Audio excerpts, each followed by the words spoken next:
पंजाब में इस वक्त 598 मज़ारात हैं और इनमें से 64 दरबारों के गद्दी नशीन, मतवल्ली और पीर बराह रास्त सियासी इक़्तिदार का हिस्सा हैं। ये महज रूहानी मराकिज़ नहीं बल्कि सियासी जागीरें हैं जो बरतानवी साम्राज्य के अहद से ही ताकत, अकीदत और इक़्तिदार के साथ बंधी हुई हैं।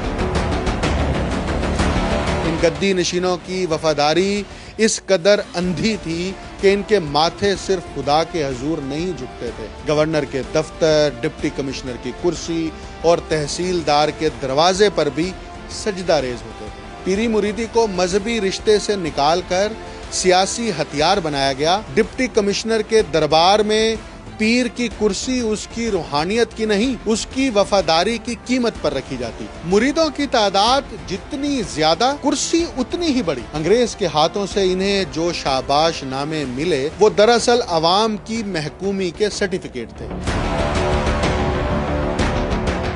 जब बरतानवी साम्राज्य ने पंजाब में इंपीरियल लेजिस्लेटिव काउंसिल तश्कील दी तो जमहूर की नहीं, जागीरदारों की नुमाइंदगी यकीनी बनाई गई। इक़्तिदार के ऐवानों में वही पीर, वडेरे और सजादा नशीन दाखिल किए गए जिनके दरबारों से अंग्रेज के हक में दुआएं बुलंद होती हैं।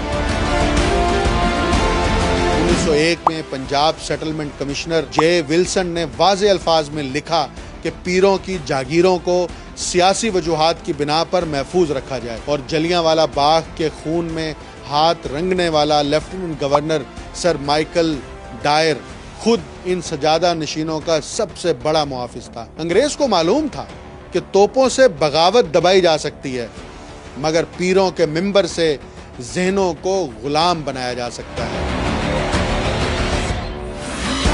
बरतानवी राज ने 180 साल की गुलामी के बाद जब 1937 में महदूद इंतखाबात कराए तो वही पीर, वही जागीरदार, वही जेलदार यूनियनिस्ट पार्टी के नाम पर वोटों की ज़कात वसूल करने लगे। यूं अंग्रेज सरकार ने इन गद्दी नशीनों को नो आबादियाती पावर स्ट्रक्चर का सतून बनाया। कोर्ट ऑफ वार्ड सिस्टम के तहत पीरों और सजादा नशीनों को ज़मीनें अता की गईं ताकि वो मुरीदों के जरिए इक़्तिदार के देहाती ढांचे को काबू में रखें। क़याम पाकिस्तान के बाद इन गद्दी नशीनों ने नए वतन की सियासत पर पुरानी गुलामी की चादर ओढ़ ली। अयूब खान के बुनियादी जमहूरियतों के तजर्बे से लेकर ज़ियाउल हक के इस्लामाइजेशन के नारे तक और परवेज मुशर्रफ के रोशन ख्याल एतदाल तक ये पीर हर इक़्तिदार के रूहानी सरपरस्त रहे।